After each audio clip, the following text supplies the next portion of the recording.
நீங்கள் பார்த்துக் கொண்டிருப்பது உங்கள் விஜய். நீ உன்னை போற்றும் காரியத்தை செய்திருக்கிறாய். நீ எம்முடைய கார்த்திகேயனை உன்னுடைய வாரிசாக எண்ணி அன்பு பாராட்டி நன்கு வளர்த்திருக்கிறாய். அந்த மகத்துவத்தினை தாய் ஒருவரே அறிவாள். அண்ணா,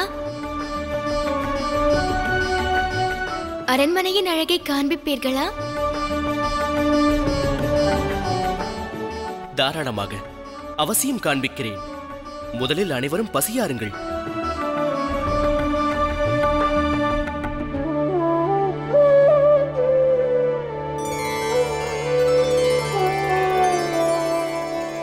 இன்று சேனாதிபதி முருகன் வயிறார உண்ணுவதற்கு பதிலாக மனமாற உண்ணப் போகிறார். ஏனெனில் உணவு ஊட்டுவது ஈன்ற தாய் அல்லவா?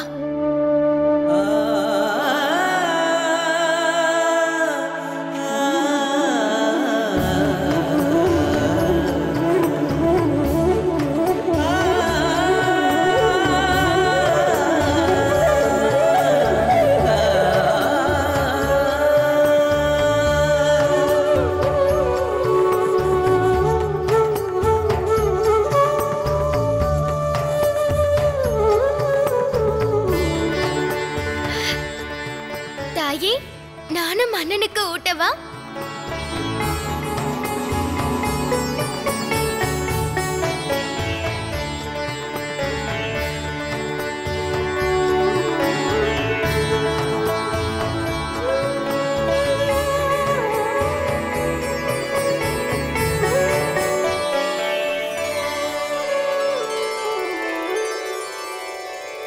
போதும் போதும், இனி உண்ணுவதற்கு இடமில்லை. நல்லது, இனி அரண்மனையின் அழகை காண்பிக்கிறேன். ஆகட்டும் அண்ணா. சிறிது நேரத்தில் வந்து விடுவேன். வாருங்கள். அண்ணன் தங்கையிடத்தில் அளவு கடந்த அன்பு வெளிப்படுகிறது. ஆம் பார்வதி, இவ்விருவரும் அன்போடு பழகும் விதத்தை காண்கையில் இன்றே சந்தித்தனர் என்று கூற இயலாதது.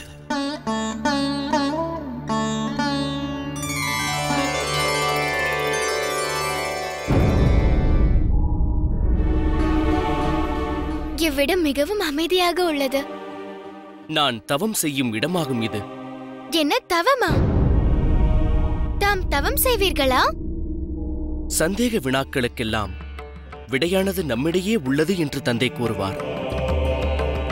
தவத்தின் வாயிலாக மனதை ஒருநிலைப்படுத்தும் மார்க்கத்தை அறிகிறேன். தரிக்கெட்ட மனதிற்கு கடிவாளம் இடும் வழியை தவத்தின் மூலம் அறிகிறேன்.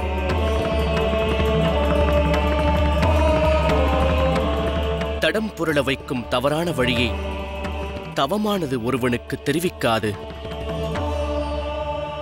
நித்தமும் சத்திய வழியை அறிகிறேன். சிறந்த வாழ்வை நிரந்தரமாக பெற ஒரே வழி மனதை ஒருநிலைப்படுத்தி செய்யும் தியானமாகும். தவம் செய்வதால் அகம் மகிழும். எனில் நானும் தவம் செய்யலாமா அண்ணா? தந்தை ஈசன் யோகேஸ்வரன் ஆவார். நம்முடைய தாய் சாட்சாத் ஆதிசக்தி பார்வதி. அவர்களின் புதல்வி தவம் செய்வதில் நியதியல்ல, அவளுடைய தர்மம் என்பேன். நீ தவத்திலிருந்து விடுபட்டிருந்தால் உன்னுடைய ஆழ்மனது எண்ணத்தினை, உனது லட்சிய இலக்கை எவ்வாறு நீ அறிவாய்?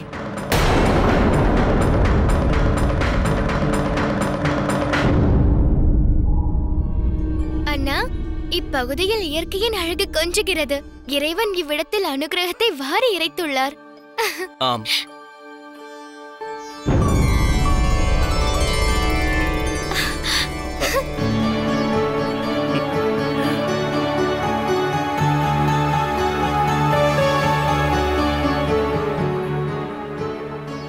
அண்ணா, சிவலிங்கம். ஆம்,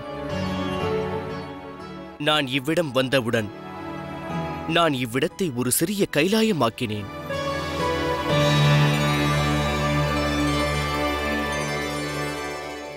தாம் கைலாயம் விட்டு பிரிந்திருப்பதால் வேதனையாக உள்ளதா? அது வேதனை என்று கூற மாட்டேன். தினம் மனதில் ஓர் எண்ணம் தோன்றுகிறது. நான் முழுமை பெறவில்லை என்று எண்ணுகிறேன். எனில் தாம் கைலாயம் திரும்பி வந்துவிடலாம் அல்லவா? இயலாது. சுற்றியிருக்கும் அசுரர்களுக்கு ஓர் எண்ணம் உண்டு. இவ்விடத்தை விட்டு நான் பிரிந்து சென்றால் அவர்கள் தாக்குதல் துவங்கும். இயலாது தங்கையே. இவ்விடத்தை விட்டு என்னால் வர இயலாது. ஆனால் என்னை காண்பதற்கு என்றாவது வருவீர்கள் அல்லவா? நிச்சயம் வருவேன். என் விவாகத்திற்கு முன் வருவீர்களா? விவாகமா? ஆம், என் கணவர் நாகூஷன் தான் என்றும் தாய் கூறினார். நாகூஷனா? யார் அந்த நாகூஷன்? அவர் என்னுடைய வருங்கால கணவர்.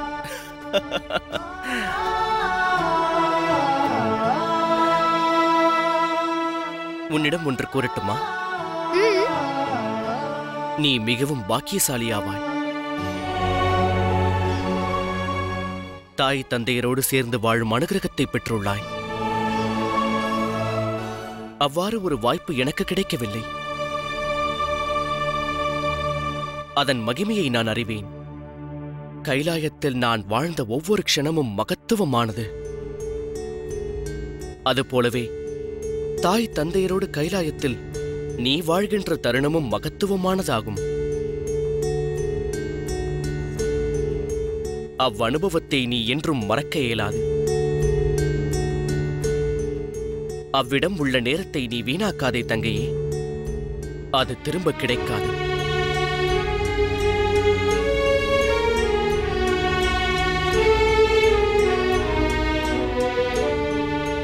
என்னை ஈன்ற தாய் தந்தையருக்கு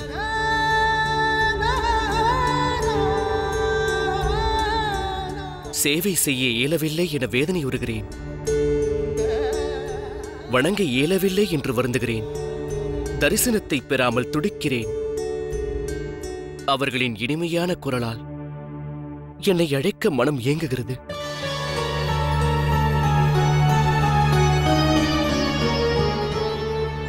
அண்ணா,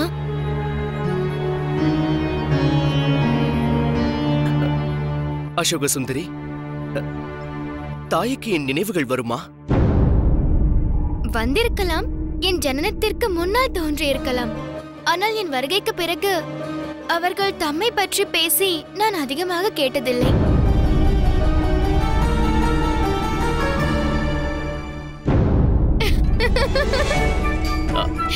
பொறாமையாக உள்ளதா?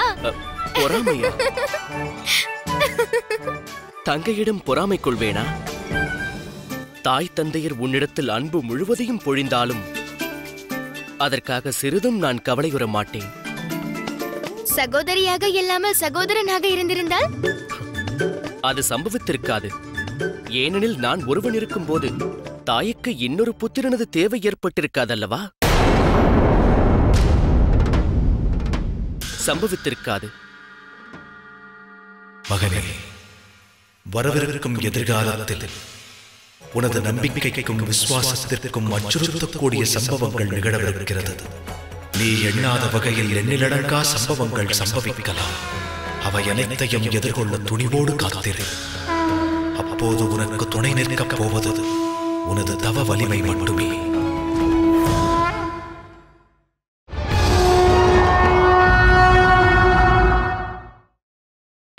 நீங்கள் பார்த்துக் கொண்டிருப்பது உங்கள் விஜய்.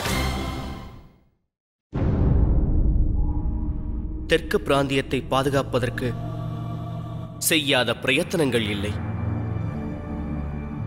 எனினும் என் கடமையை நிறைவேற்றுவதில் தன்னை அறியாது என்னால் ஏதும் பெரும் பிழை நேர்ந்திருப்பேன். அதற்கு மன்னிப்பு வேண்டுகிறேன். இல்லை மகனே, நீ தவறேதும் நினைக்கவில்லை. பிழை செய்தவன் நானே. தந்தை எனும் கடமையில் தவறினேன் நான்.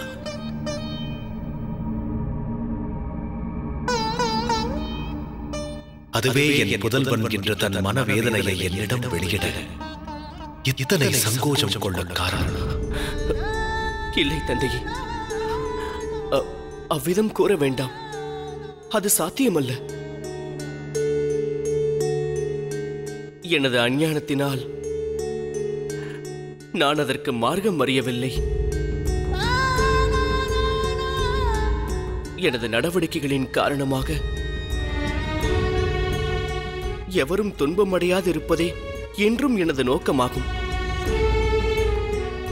எவரும் அவமதிப்பு அடையலாகாது. எனினும் சிலர் கட்டாயத்திற்கு உள்ளாக்கினார்கள். அதற்கு நானும் பணிந்தேன்.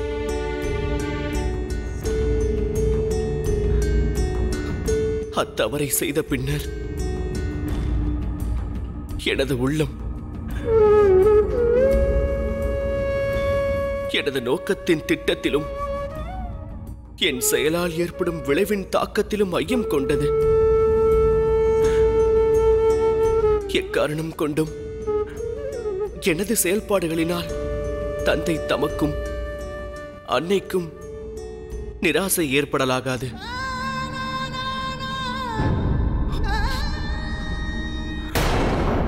எனக்கு அறைகூவல் விடுத்தானா? பலம் பொருந்திய இந்திரனுக்கு பாலகன் முருகன் சவாலா? இதன் பின்பும் நாம் நடவடிக்கை எடுக்காது அதனை கேள்வியுற்று ரசித்திருப்பதா? கார்த்திகேயன் தமக்கு அறைகூவலை விடுத்தான். அதனை எண்ணி தாம் ஆனந்தம் கொள்வதே உகந்தது. தம் துஷ்டத்தனத்தை கண்டு அவன் நடவடிக்கை எடுத்திருந்தாலும் நான் வியந்திருக்க மாட்டேன். விழிகளை உருட்டி என்னை மிரட்டுவதால் பலனில்லை இந்திரா. காண்பதே நோக்கமெனில் உங்கள் உள்ளத்தை காணுங்கள். தம் உள் உணர்விடம் வினா எழுப்புங்கள். தம் பாதுகாப்பற்ற தன்மைக்கு உங்களிடமே விளக்கம் கேளுங்கள். கார்த்திகேயரோ தென் பிராந்தியத்தில். தம் அரியணையை அபகரிக்கும் எண்ணம் இல்லை அவர் கருத்தில். பின் அவரை அவமதிக்க தம் உள்ளத்தில் சிந்தனை உதித்தது ஏன்? அதனால் என்ன பலன்? தம் நலனை பலியிட்டீர்களே.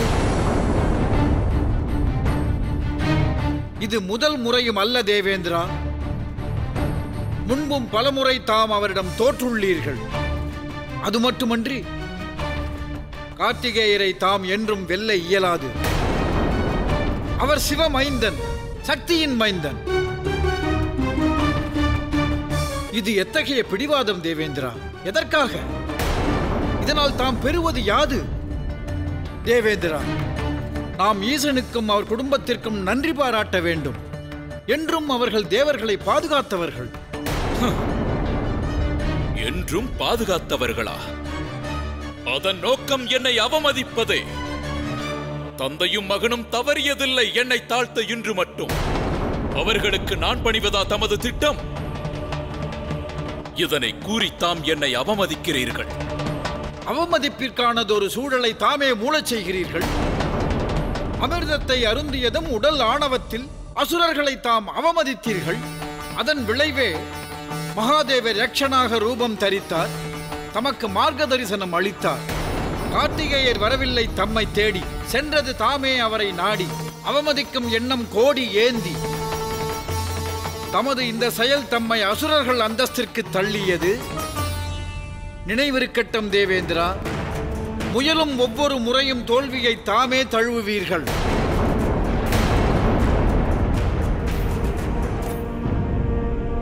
தம் நலனை கருத்தில் கொண்டு நான் உரைத்த இவ்வார்த்தைகளை சாபமாக தாம் கருத வேண்டாம்.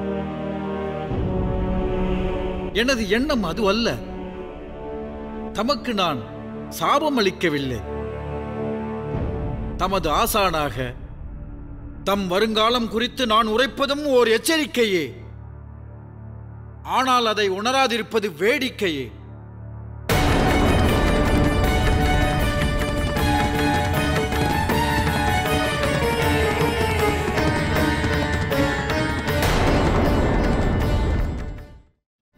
இத்தகு தடைகள் வாழ்வில் தோன்றவே செய்யும்.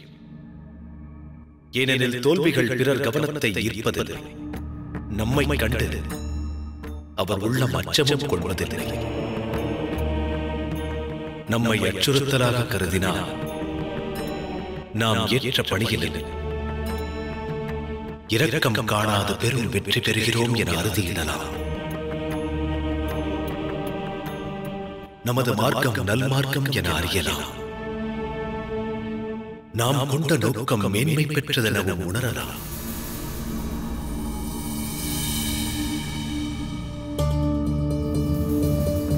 குதித்தெழச் செய்யும் பாதுகாப்பின்மை துஷ்ட செயல்களினால் உதிக்கின்றது.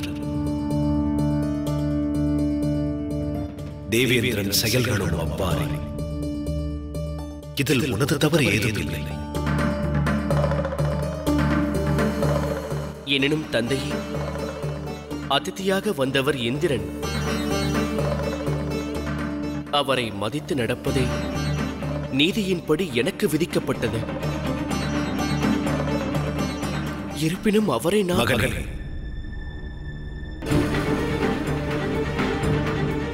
விருந்தினர் தமது கடமையை மறந்தனர் என, உயர்ந்தவராக நடக்காததில் பிழன்றனர் என,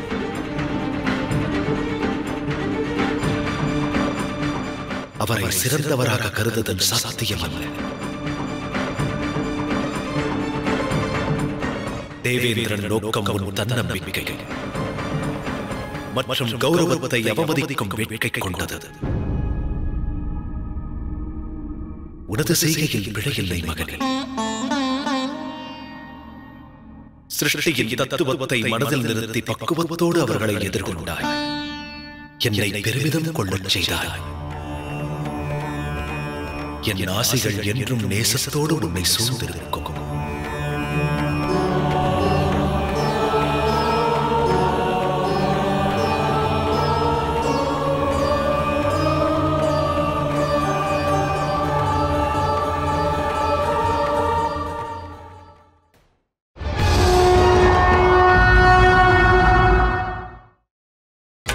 நீங்கள் பார்த்துக் கொண்டிருப்பது உங்கள் விஜய். தர்க்கம் வேண்டாம், காத்துக் கொள்ளுங்கள் உங்கள் சொர்க்கத்தை. தம் அரியாசனம் என் அகத்தின் ஆசையல்ல. அத்தகு சிந்தனை என்னை எட்டியிருந்தால் என்றோ அதை தட்டி பறித்திருப்பேன். ஈசனின் புதல்வன் முருகன் என் ஆசனம் குறித்து கூறியது ஏன்? காலங்கள் அநேகம் உருண்டோடி இருந்தாலும் அந்த கார்த்திகேயன் மன கோலத்தினில் எனது அரியாசனம் சரியாசனமாக வீற்றிருப்பதில் ஐயம் ஏதும் இல்லை. எனினும் அதனை நான் அனுமதிக்க இயலாது. அச்சதியை பொறுத்தலாகாது. என்னை வீழ்த்தும் சதி ஒன்றை முருகன் நிகழ்த்தும் முன்னர் நான் அவன் மதியை கதிகலங்கச் செய்வேன். ஆம்,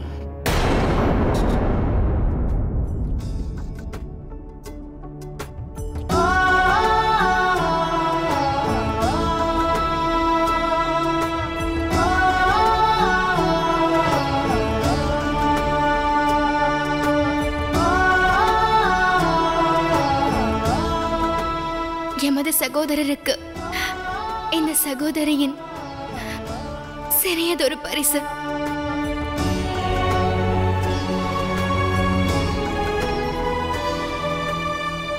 இல்லை,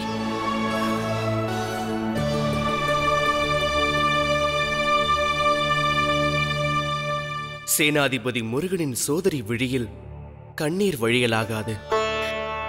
நான் ஒன்றும் சேனாதிபதி முருகன் அல்லவே. அவ்வாறு இருந்திருந்தால் கண்ணீரை புன்னகையால் மறைத்திருக்கலாம்.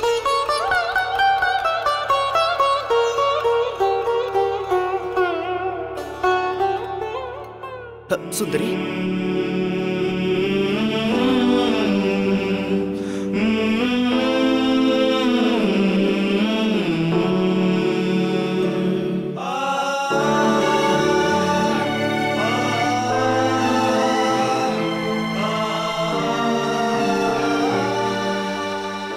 இனி விடைபெறும் வேளை நெருங்கியது.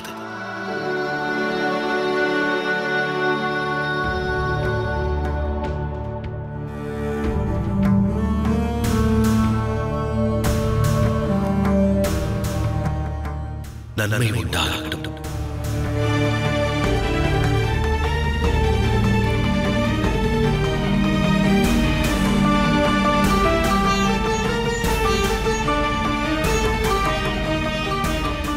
பார்வதி, நமக்காக ஒருவர் காத்திருக்கிறார்.